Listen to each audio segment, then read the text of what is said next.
Ce muguet démarre sous de bonnes augures.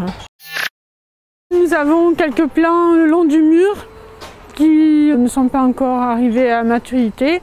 Et au soleil, il est déjà bien ouvert. À Mazargues, c'est sur le domaine familial d'Agnès que la vente du traditionnel brin de muguet, fraîchement cueilli au fond du jardin, a débuté ce matin à 8 h.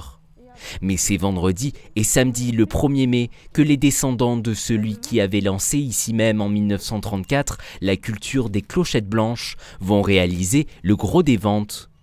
Et cette année, elles se présentent sous les meilleurs auspices. Ce muguet démarre sous de bonnes augures. Cette année, on a eu le petit gel de janvier qui a bien mis le muguet d'appoint. Et là, on repart du bon pied. Car en 2020, la crise sanitaire avait déplacé moins d'habitués, mais c'est surtout l'absence des petites fleurs blanches arrivées trop tard qui avait entraîné une baisse de chiffre d'affaires considérable. D'habitude, on vend dans les 10 000 brins et l'année dernière, c'était 10 fois moins, 1000 et quelques.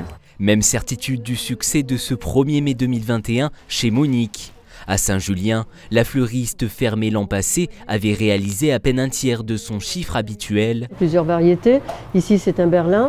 C'est un muguet qui a une petite clochette, qui a une jolie hampe et qui est très parfumé, qui est vraiment très parfumé. Mais aujourd'hui, elle attend l'une des journées les plus rentables de l'année avec optimisme.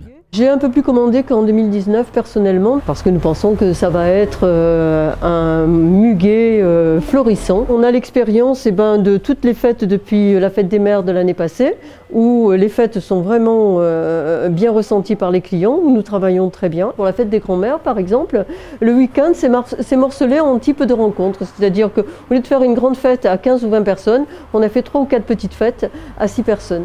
Et donc du coup, à chaque fois, c'est le petit cadeau, c'est ce petit brin de muguet, c'est sur ce que nous comptons finalement.